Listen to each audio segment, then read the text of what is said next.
အဲ့နားမလဲဗျာမောချင်းမရရင်လူချင်းချရလာခဲ့တာငါ့ကိုနည်းနည်းပါးပါပြေးပြေးဦးလေ hey what the heck hey flashback ယိုးကောင်းကြီးတို့ဒီနေ့ကျွန်တော်လှုပ်သွားမှာကတော့ random item challenge rule ကတော့ရိုးရှင်းပါတယ်ဒီပုံမှာပေးထားတဲ့ item တွေကိုမဲဖောက်ပြီးတော့ရလာတဲ့ item တွေနဲ့ဒီလိုမျိုးဆောက်ရမ်းကျန်းတဲ့ Italian bakery ကိုကျွန်တော်တတ်နိုင်မလား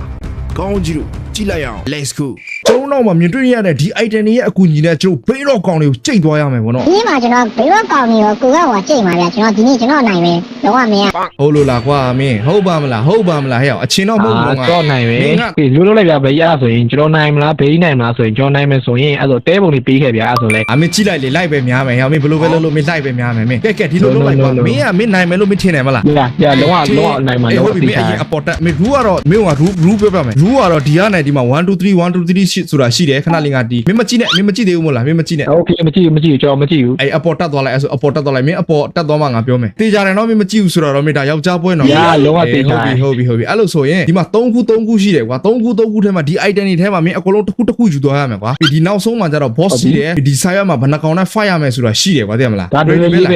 လွယ်တာမလွယ်တာမင်းဒီမှာမဆုံးဖြတ်သေးနဲ့မင်းပွဲထဲမှာဆုံးဖြတ်ရမယ်ဟေးဂျိုကီဘလို့လဲမင်း ready ပဲလားယူမှု ready ပဲဒီကောင်ကလုံးဝ easy ပဲမင်းပွဲမပြီးသေးဘူးဒီမှာ1 2 3ထဲမှာမင်းဘာယူမလဲပြော1 2 3ထဲမှာမင်းဘာယူမလဲပြောကျွန်တော်ကနံပါတ်1ပဲယူမယ်ဗျာဟုတ်ပြီနံပါတ်1ယူမယ်ဆိုငါဒီနှစ်ခုကိုငါသိမ်းပြီကွာအဲ့ဆိုလဲခဏအဲ့ဆိုငါဒီနှစ်ခုကိုငါဖြတ်ပြီကွာယောအမ okay နံပါတ်2မှာကျတော့မင်းဘာယူမလဲပြောနံပါတ်2မှာလေ1ယူမလား2ယူမလား3ယူမလား1ပဲယူမယ်ဗျာမင်းနံပါတ်1မှာကျတော့ကန်ကောင်းပြီးတော့နံပါတ်1မှာကျတော့မင်းရလဲလုံးဝကန်ဆူးတယ်ရောက်ရေးတန်ကြီးလိုက်နေတဲ့ဖက်တယ်ဟုတ်လို့လားဟုတ်တယ်တန်ကြီးလိုက်လို့လားတေးကြတယ်မင်းနံပါတ်3မှာဘာယူမလဲပြောယူလိုက်အဲ့ဆိုကျွန်တော်နံပါတ်2ပဲယူတော့မယ်ဗျာဆိုနံပါတ်2လည်း2ကွာဟုတ်ပြီကွာနံပါတ်2ကျတော့မင်းချင်းရကွာသိတယ်မလားဘယ်လူကမင်းချင်းပေါင်းပြီးဝတ်တာရှိလို့လဲမင်းမြင်ဘူးလို့လားရောက်ဟုတ်ပြီအဲ့ဆိုမင်းထားလိုက်တော့မင်းအင်ကြီးမှာဘယ်ရယူမလဲမင်းပြောအင်ကြီးမှာ1 2 3ဒီကနံပါတ်2ပဲဗျာနံပါတ်2ပဲလုံးဝနံပါတ်2နံပါတ်2မင်းဒီကဟဲ့မင်းခိုးတော့မကြည့်ဘူးနော်ရောက်မင်းခိုးမကြည့်ဘူးနော်ရောက်မင်းခိုးမကြည့်ဘူးနော်ကြည့်ဘူးကြည့်ပါရောပေါ်မှာဟုတ်ပြီအဲ့ဆိုရင်မင်းဒီအုတ်ထုတ်မှာဘာယူမလဲဒီနံပါတ်5မြောက်မှာကျတော့1ပဲယူမယ်နံပါတ်1နံပါတ်1နံပါတ်1ဆိုတော့မင်းသွားပြီဗောကောင်းတဲ့ item တစ်ခုတော့မင်းလွတ်သွားပြီဟုတ်တယ်ဒီမှာစားစရာ line ကွာစားစရာမှာကျမဘာယူမလဲပြောစားစရာမှာဘာယူမလဲကြိုက်တာယူနံပါတ်1ပဲလုံးဝနံပါတ်1ပဲနံပါတ်1ဆိုတော့မင်း share ကြီးရသွားပြီဒီမှာကျတော့ magic item တွေရှိတယ်ကွာမင်းကန်ကောင်းရင်ကန်ကောင်းတာရမှာပေါ့1လား2လား3လားကြိုက်တာယူ1ပဲယူမယ်ဗျာ1ပဲထပ်ယူမယ်ဒါဘာကြီးလဲဟာငါလည်းမမြင်ဘူး1ဆိုလဲကောင်းမယ်ထင်တယ်ရအောင်ကြည့်ရတာတော့ဟုတ်ဒီ line မှာကျတော့ငါတို့ boss တွေရှိတယ်ကွာမင်းဘယ် boss နဲ့ချနိုင်လဲမင်းကိုယ့်အကိုခံမှန်းကွာ boss တွေဆိုရင်မဲ့လဲဒါငါတို့ကဘိန်းတော့အကောင်တွေများတယ်ဗောနော်မင်းရွေးလိုက်1လား2လား3လားကြိုက်တာရွေးကျွန်တော်1နဲ့2ယူရဒီခေါက်ကျွန်တော်နံပါတ်3ယူမယ်ဗျာနံပါတ်3 3ဆိုလဲ3ပေါ့ငါလည်းမသိဘူးဒါအောက်ကဘာကောင်လဲနာမည်လဲကြည့်လို့မရဘူးထားလိုက်နောက်ဆုံးတစ်ခုကကျတော့မင်း boss နဲ့ဘယ်နှကောင်နဲ့ချမလဲတကောင်ရှိတယ်5ကောင်ရှိတယ်10ကောင်ရှိတယ်မင်းဘယ်နဲ့ချမလဲလို့ပြောကျွန်တော်အဲ့ဒီ1နဲ့5တွေမချကြကျွန်တော်10ကောင်နဲ့ပဲကြုံနေတာဗျာကျွန်တော်အဲ့ဆိုမင်းပြောလိုက်ကွာမင်းဘယ်ဟာယူမလဲအဲ့ကျွန်တော်နံပါတ်3ယူမယ်ဗျာကောင်းဘောနံပါတ်3မင်း10ကောင်နဲ့ချရပြီလေ no မရတော့ပြန်လဲပြန်လဲမရပြန်လဲမရတော့မဟုတ်အဲ့လိုမရတော့မင်းစင်းလာခဲ့ no မရအောင်မဖြစ်နိုင်ဘူး10ကောင်ကြီးရတယ်ဗျာဟုတ်တယ်ငါနေရာမရှိဘူးသူ့နေရာမှာပဲဒီလိုမျိုးပဲမင်းမယိုရင်မင်းဗီဒီယိုထွက်ဟုတ်ပြီမင်းစင်းလာokay ရဘာကြီးရောဒီမှာကြည့်အောင်နေရာလိုက်တော့လေဗျာလုံးဝလေဒါ boost နဲ့ကွာကြည့်အောင်ကွာဘာကြီးတော့ကွာဟုတ်ပြီမင်းဝက်လိုက်မင်း ready ဆိုငါတို့သွားမယ် okay ကဲမင်း ready ပဲမလားငါတို့သွားတော့မယ် ready ပဲလားဟဲ့ okay ready ပဲ okay အဲ့ခလုတ်လေးတွေ့လားအဲ့ခလုတ်လေးကိုနှိပ်လိုက်ဟုတ်ပြီဘယ်စားအောက်ဆုံးဟာလားအောက်ကဟာပဲနှိပ်လိုက်နှိပ်လိုက်မင်းမမြင်ဘူးဆိုတော့ဒါမျိုးတွေကငါလည်းလိုက်မိုက်တယ်ဒီမှာဘာကြီးတော့ခဲတယ်ညောပဲဒါအရင် EV ကခဲတာနဲ့မတူးလားဟဲ့ဂျိုကီဟုတ်တယ် EV တော့လုံးဝချီတာခဲတယ်ညောမဖြစ်နိုင်ဘူးနိုင်တယ်လို့ထင်လဲမင်းခဲတယ်အခုချိန်ကြီးကြံသေးတယ်မင်းဘယ်နှ EV တောင်ကြောနေပြီ no ခဲရဘယ်တော့ဖြတ်လို့မရဘူးဖြစ်နိုင်no ပြောပြီမင်းရှုံးတယ်လို့မင်းလက်ခံနိုင်မလားကျွန်တော်နားမလဲဘူးကျွန်တော်ဒီနေ့ကျွန်တော်ကြိတ်ပါကျွန်တော်ငါကြောက်လာပြီဟုတ်ပြီ1 minute later သူကဟေးဂျိုကီကဲမင်းအာမလေးပါလေးမင်းဝတ်လိုက်ငါချခြင်းပြီလို့ okay လေဟာမင်းအတောင်ပြန်ပါတယ်လေးပေါ်ပြန်ချင်းပြန်လို့ရလားဥစားဂျင်းပြန်လို့မရဘူးမင်း10ကောင်ဆိုတော့ငါ10ကောင်ချမယ်နော်ဘာကောင်လဲရောကဲ10ကောင်ဂျိုကီမင်းကြိတ်ဘလို့ကြိတ်မလဲဒါလည်းလေးပဲဘေး AC ပဲကျွန်တော်တက်လို့ရတကောင်ချင်းစီတက်ပြီးပေါလိုက်လိုက်တာဒီကောင်မဟုတ်ဘူးရောဘာကြီးတော့ဟုတ်တယ်မင်းဘာမဟုတ်တာတော့ကျွန်တော်ဖက်နှက်မွေးထားတာကျွန်တော်ဖက်နှက်မွေးထားတာပြန်ဝတ်တာဆိုင်လို့လားပူရှင်ရှိတယ်ကျွန်တော်ပူရှင်ရှိတယ်ရှင်းလေးပူရှင်နဲ့ရှင်းလေးပူရှင်တောင်းဘာပူရှင်မရှိစီးပြနေပြီပါပြီဟာချဟုတ်ပြီချ ဒီကောင်နေရာလိုက်နဲ့ရိုက်တော့ဘယ်လိုမှနေရာလိုက်စောနေရိုက်တော့ဘယ်လိုမှမနေဘူး မရဘူးမရ no ဘူး no no no ဒါရတော့အစမတီးရော no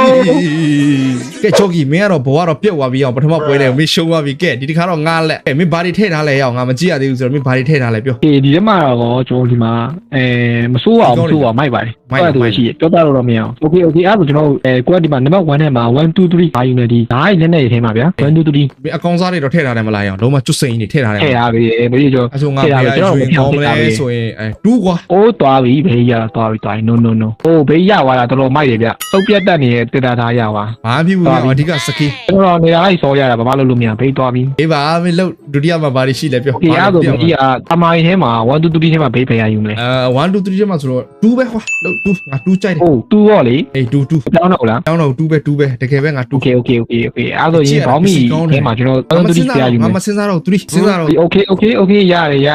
ဒါပါလေ ဖက်ထဲမှာ1 2 3ဖယ်ယူမလဲ 1 2 3ဆိုတော့မင်းဟိုမှာဒါမှ2မကောင်းတာထည့်ထားတယ်ဆိုဒီမှာလဲ3ပဲကွာ3ပဲ ဟုတ်တေချာပြီနော်တေချာပြီနော် 3ပဲ okay hammer ထဲမှာ1 2 3ဖယ်ယူမလဲ 3ပဲကွာဒါလဲ3ပဲချ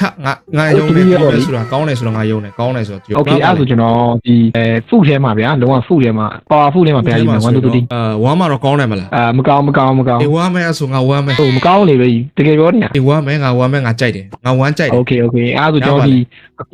တခြား item ဗျာအခု item ထဲမှာဖယ်ယူမယ်1 2 3 1 2 3ဆိုတော့3 2 1မှာဘယ်မှာကောင်းလဲ ဒီတခုမှမကောင်း အော်မင်း3လို့ပြောလိုက်တယ်3ကောင်းတယ်3 3 no no no no no no ရပြီအဲ့ဆိုဘေးပိုက်ရမယ်မော့ဗျာလောက boss အကျဉ်းသားလည်းဖြစ်နိုင်တယ်ဒီထဲမှာ1 2 3ဖယ်ယူမယ် 2ကွာ2 oh okay okay okay okay ကျန်တော့ဘေးလုံးဝရွေးချယ်ရမယ့်ဟာလုံးဝ ဘယ်နှကောင်နေရှိလဲ 1 2 3ဒီထဲမှာက10ကောင်ရှိမယ်10ကောင်ရှိမယ်9ကောင်ရှိမယ်ဗျာကြိုက်ရပြီ တကောင်ကွာ no မရဘေး1 2 3ရဲ့ကြိုက်ရပြီပါဒီထဲမှာကြာပဲ 2မှာရှိတယ်1က2မှာရှိတယ်မလားအဲ့ဆိုငါ3ကွာ3 okay 3မှာမစိုးပါဘူး အေးဟုတ်ပြီဘာကောင်းလဲ okay အဲ့ဘေးဆင်းတာ I can same bro 3 2 1 let's go ဝူးဘာရီလဲဟာမဟုတ်တော့ဘူး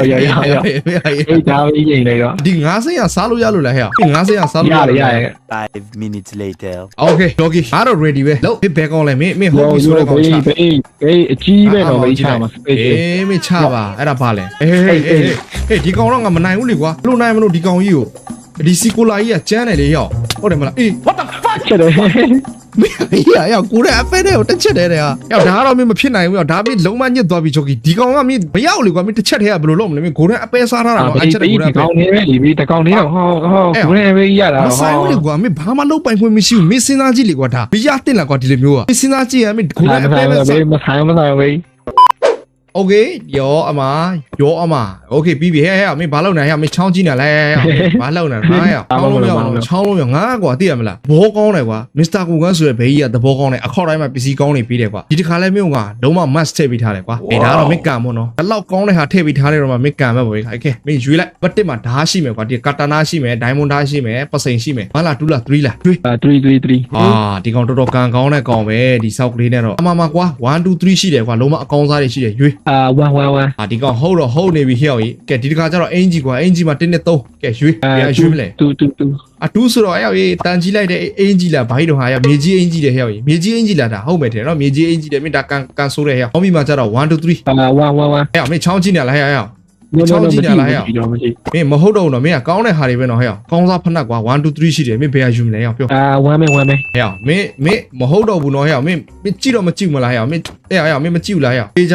ာတေချာမှပါမင်းဒီမှာကျတော့မင်းပိုရှင်ရှိတယ်ကွာမင်းလို့ဘယ်ပိုရှင်ယူမလဲပြော1 2 3ကျွန်တော်နောက်လဲထားပြောပဲဗျာကျွန်တော် number 1ဟုတ်လားဟဲ့လားကွာဒီကောင်ဟုတ်နေပြီဒီကောင်ဒီမှာကျတော့မင်းဘာယူမလဲစားစရာဒီမှာမင်းယူမယ်3ဆိုတော့မင်းသွားပြီမင်းငါစိမ့်မဲ့စားမင်း boss ဘယ်နှကောင်လဲချမလဲဒီမှာတကောင်ရှိတယ်ပထမမှာတကောင်ရှိတယ်ဒုတိယမှာ9ကောင်ရှိတယ်တတိယမှာ10ကောင်ရှိတယ်1ဆိုပထမပဲယူအောင်ဘေး number 1ပဲnumber 1မင်းကဂျင်းထဲတာကွာအမနံပါတ်10ကြီးလောက်မင်းစင်းလာကြည့်ဦးလောက်ရဲ့ဘေးမဟုတ်ဖြစ်နိုင်ပထမပွဲလဲ30ရွာဒုတိယပွဲ30တော့ကျွန်တော်မလို့နိုင်တော့ပါပဲအဲ့ဒါမင်းကန်လေလာမင်းပစ္စည်းယူလိုက်တော့အမေကန်ကောင်းတဲ့ဒီတစ်ခါအမေ share ကြီးတွေရထားကျင်းရမှာမင်းမာဒါကောက်ရင်ကြီးရှိတယ်ဟုတ်တယ်ဒီမှာနန်းကောင်းလိုဟမ်းမဲ့ရင်ဒီကြီးကမမိုက်ဘူး A few minutes later. ဘာကလေမင်းအခုနအာမရှိခဲ့မယ်ဆိုရင်ဒါ full set ကွာတိလာရမင်းကန်ဆိုးတယ်ကဲအဲ့ဆိုရင်တော့ပန်စီငါ10ကောင်ချမယ်နော်1 2 3 4 5 6 7 8 9 10 Okay ယိုဘေးမသိတာကျော်ရဲ့ဓာတ်မှာစပယ်ရှိတယ်ဗျ ဘလို့စပဲတော့ ရော့မှာ ဟဲ့ဘာလဲဟာတာဘာဖြစ်ဒါပေမဲ့မတူသေးဘူးဟေးအေးဘနာနာဟေးအဲ့မင်းငါပြောသေးကိုဘာလုပ်နေလဲဟဲ့အဲ့ကျင့်နေလား ငပြောပြီးလို့ကျွန်တော်အစိမ့်လိုက်ဝါစားပြတယ်ဒီကောင်လေး ဟဲ့လေမင်းတို့ဘာလုပ်နေတော့ဝိုင်းပြီးတော့ခုတ်ကြလေကွာအဲ့ကောင်မင်းတို့တကောင်ဆိုဘလို့နိုင်မလဲဟာမင်းတို့အုံတော့မရှိဘူးလားဟဲ့မြောက်လေး easy ပဲ easy ပဲသုံးကောင်ပဲကျွန်တော်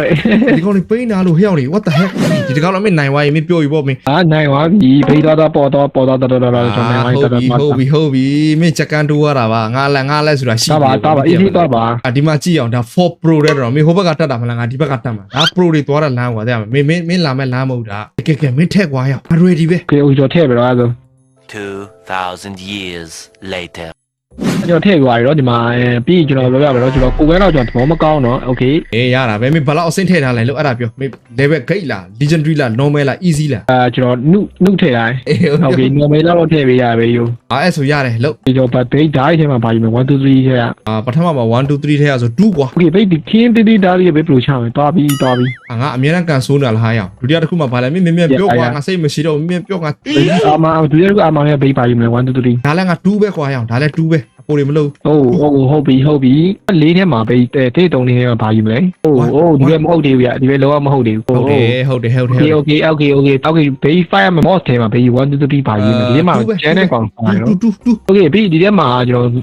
10ကောင်ရှိမယ်9ကောင်ရှိမယ်10ကောင်ရှိမယ် base 5ကောင်ယူမလဲဆိုတာ base ရွေးရမယ်နော်1 2 3ထဲ မင်းအရင်ဆုံးက10ကောင်ဆိုတော့မင်းအောက်ကရှိလိုက်တယ်ထင်တယ်နံပါတ်1အောင်နံပါတ်1မှာ1ပဲရှိတယ်ငါသိတယ် ဟုတ်ပြီ okay စိတ်လိုက်ရော လာပြီဟုတ်ပြီ what the ပြောရလုံးမ set ပဲဒါကြီးက ဒီမှာဒီအပေါ်တော့ကြည့်လိုက် ဟုတ်လားမင်းနံပါတ်တွေမင်းမပြောင်းဘူးနော်ရောမင်းဒီနားမှာ MB ရှိတယ်မပြောင်းပါဘူးဟုတ်ပါပြီငါယုံတယ်အေးမင်းငါဒီတစ်ခါတော့ငါယုံလိုက်တော့မယ်ဟောလာ okay ကျွန်တော်တွားနေလိုက်ခဲ့တော့ဘေးလိုက်ခဲ့လိုက်တော့ အင်းကြီးကတော့ကြည့်ရတာတော့ခေါင်းကြီးတို့ပဲရှိုးရအောင်ဒီကောင်ကျွန်တော်လက်ဆောင်ထည့်ပေးထားတယ်ထင်တယ်ရောက်ဒီခုတော့ကျွန်တော်ရှူသွားမယ်ရောက်ရေးလို့ဒါတော့တေးသေးလေးဆိုရင်လည်းဒီဓာတ်တေးသေးလေးအေးတကယ်ပဲဟာဒီဓာတ်နဲ့ဘာခုတ်ရမလဲဟဲ့အောင်ဂျိုကီအဲ့လက်ကြောင့်ကျွန်တော်လိုက်ခဲ့ပါ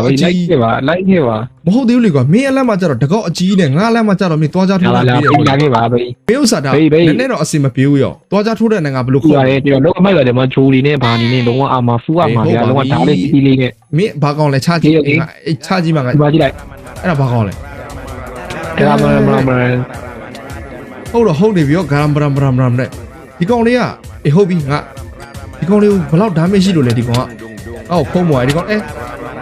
ဒီကောင်ငါ့ကို damage မထိဘူးအော်ထိတယ်ဟာ ထိရပဲဝေးလမ်းပြစ်တယ်ပဲယူ အဝေးပြစ်တယ်ဟောဒီကောင်လေးဟဲ့အကိုလုံးအေးငါတိပြီငါနီးရှိတယ်ရောက်ဒီကောင်လေးကိုတတ်မို့ကိုလုံးငါခုတ်ပြီးငါထွက်ပြေးမယ်ရောက်ဂျုံကြီးကမကြည့်သူတို့အချင်းချင်းက fight ခိုင်းမယ်ရောက်ငါမ fight ဘူးရောက်ဂျုံကြီးအောင်ကြည့်အောင်သူတို့ကသူတို့ချနေပြီရောက်ဘာမှလုပ်စရာမလိုဘူးအဲ့လုံးဝမမိုက်တော့ဘူးဗျာလုံးဝသူအဲ့သူတက်ပြီးသူတို့တေးကုန်ကြီးဘယ်ရုပ်ကောင်မချဘူးဗျာလုံးဝမဖြစ်သေးဘူးနိုင်မဆိုင်ဘူးလေကွာဒါကတော့မင်း brain bro you know brain ဆိုတာမင်း IQ ကဲဂျိုကီနောက်ဆုံးနှစ်ကောင်ပဲကြံတော့တယ်ဟဲ့မင်းကြည့်အောင်ဒါဆိုတော့ IQ ကွာမင်းသိလားဟဲ့ IQ ဆိုတာလေအေးအဲ့လိုမျိုးဒီမှာကြည့်သူတို့ချခိုင်းပြီးတော့ငါတို့ကနောက်ဆုံးကောင်တွေကိုဒီလိုမျိုးလဲလီးတာကွာဒီမှာတက်လာဟဲ့ငါကြည့်ဒီကောင်ကငါပြောသေးတယ်ပဲခုတ်ကြည့်မသိရင်တေးတယ်နော်ပဲတေးမှမပြောသေးတယ်ငါခုတ်ကြည့်မှာငါတေးစရာလားကွာဒီမှာကြည့်ငါမျိုးငါပြောသေးနဲ့ခုတ်ပြမယ်ဒီကောင်ရောက်ငါပြောသေးတော့ငါလက်ထဲမှာတွေ့လားငါပြောသေး bro ငါပြောသေးနဲ့ရောက် bro ကဲဂျိုကီမင်းတွေ့တဲ့အတိုင်းပါပဲဂေါဆိုတာဒီလိုမျိုးကွာဂေါဆိုတာမင်းသိတယ်မလားဘယ်အရာကိုမဖြစ်နိုင်တဲ့အရာကိုလုံးပြနိုင်တယ်ကွာ IQ bro only IQ မင်းမြင်တယ်မလားဟဲ့ဒါအဲ့နားမလဲဗျာမောချင်းမရရင်လည်းလူချင်းချရလာခဲ့တာငါ့နည်းနည်းပါပြေးအောင်လေ hey what the heck hey မဟုတ်တော့ဘူး yes ဒါမဟုတ်တော့ဘူးဟဲ့မင်းဒါမဟုတ်တော့ဘူးမင်းဒါမဟုတ်တော့ဘူးခေါင်းကြီးတို့ရေနောက် episode မှာကျွန်တော်ပြန်တွေ့မယ်ပေါ့နော်ဒီတစ်ခါတော့ဂျိုကီကျွန်တော်ညစ်ပြီးတော့ကြိတ်သွားတယ်ပေါ့ဗျာကဲနောက်တစ်ခါမှကျွန်တော်ဒီကောင်ပြန်ကြိတ်ပြမယ်